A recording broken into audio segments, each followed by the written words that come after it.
Hi, I'm Chelsea Ng. Welcome to the Star Cafe Latte Chat. The topic for today is, should English medium school be made an option? And with me today are four panelists.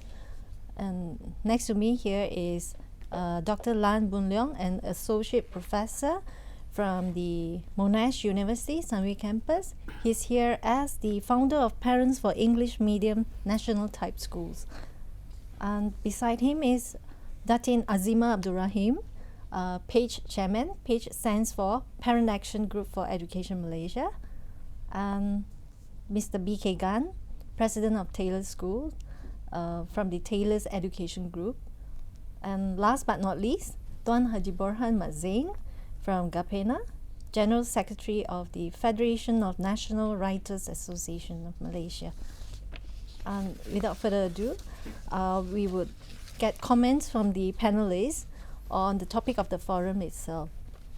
Dr. Lan, should we have an option, of the fourth option for English medium schools? What is your comment? Yes, I think so, for the simple reason that children with different first languages should have the option of learning in their own first language. Simply because if they can't understand what is being taught, then it's very difficult for them to learn. So that's a fundamental reason I think English medium schools should be made an option. Datin Azima? Well,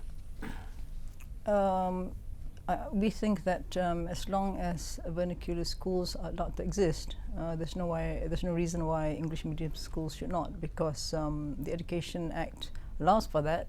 As long as the Minister of Education is able to give an exemption order for English schools to be reintroduced, then we can just go ahead. No problems. Okay. Mr. Gan? Morning.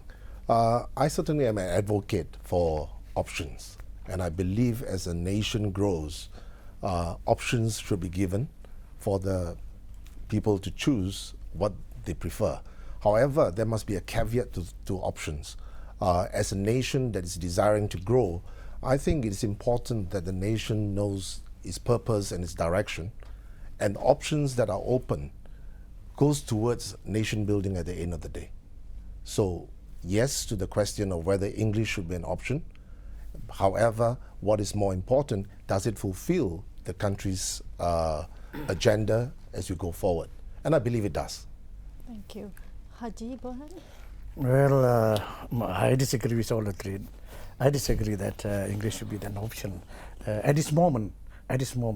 Until everything is ready, until our society, our parents, our students are ready, teachers are ready, and everything is ready, then they can accept that English education again.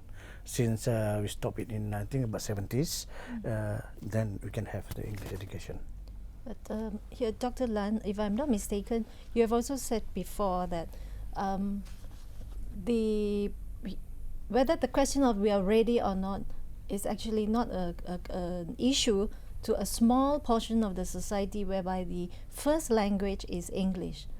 And here we are just asking for an option for this small minority who can speak English very fluently. They are from various backgrounds, different races. Correct. And you have written a paper before saying that the student would thrive in an environment where they have a language that they are very used to, they're very comfortable with.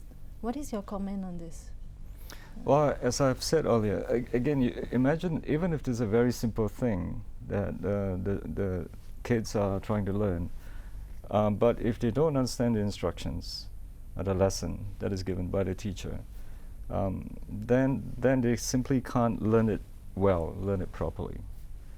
And so back to your comment that we are not ready, but there is a growing number of children who are growing up with English as their first language. So yeah, we can say, well, with not so many students of that sort, but these are children who would be disadvantaged if they were forced to go to a national school where they have to learn everything about Malaysia. Or the parents send them to a Chinese school But that's not their first language either, so they're again disadvantaged, for instance. So I think it comes down to question of fairness, to an issue of equality, equal opportunity to learn, the best that they can learn.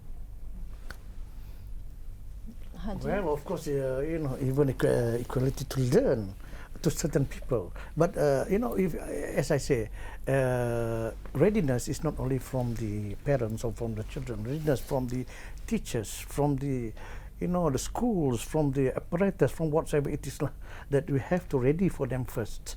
True, Okay? but we're not advocating for wholesale turnaround of all the schools to start teaching everything in English. It's just starting 1 or 2 schools at the beginning, and I'm sure the response will be overwhelming, and then go from there. That's what we're talking about. We're not talking about changing the whole national system into an English medium system. And Well, Azima, would okay. you like Yes, to comment on Latin. like technical subjects? Would there be troubleshooting methods that you? I don't see a problem, especially where there are so many ways to learn English now. Again, first of all, we must get the policy right. Once the ministry says, yes, let's do English, you know, the English medium schools, then we can start working towards that. And until that policy is in place, nothing can move. So once that's done, I think I don't see why there should be a problem, because there's so many ways of learning English now. And I believe that English medium schools should not be for children whose first language is English, because they are, we think that you should be learning English, which is the language of knowledge, as soon as possible. And kids, the earlier they learn, they absorb like a sponge. And you know, and with digital devices now, you know, with Ward Bestari Net coming in and 7,000 WiMAX towers have been put up in schools, I think we are going to move very fast from now on. Basically, it's saying that the structures are there already. Yeah, it's being put in place. There's upskilling of teachers. I think the ministry is very aggressive on doing this. They know that the root problem is teachers, but there are many ways of learning. Teachers are not the only tools for learning now. You have the TV, you have the internet.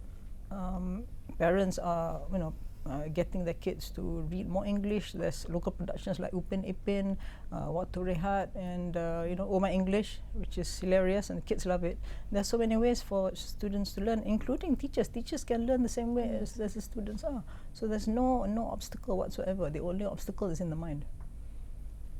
Interesting point. The role of teacher is changing. It's no longer teacher-centric. Education is more student-centric. Students take charge of what they're doing, how they learn. The teacher is the facilitator. The teacher acts as a classroom manager. So, from the international school front, Right. I tried to do some homework before I came, and I kind of got some information from the schools as to the top reasons why Malaysians choose international schools. And this was the outcome. The first one was the curriculum that is more up to date and more robust. The second one has to do with language. The medium of instruction is in English, and their expectation is that it is done in a better manner. The third was perceived better quality of teachers and teaching methodology. The teaching and learning is made more fun. The usage of ICT is more pervasive within the education, and the focus is just not merely on academics, but the student as a whole. So it is more holistic in its education. So education, English does play a part in their choice to go into an international school. Aziba? Yeah, which you know, raises the point of parents are willing to pay what, up to 50,000 per child per year on English education. I want you to hold this thought, because we're taking a break now and we're coming back really soon.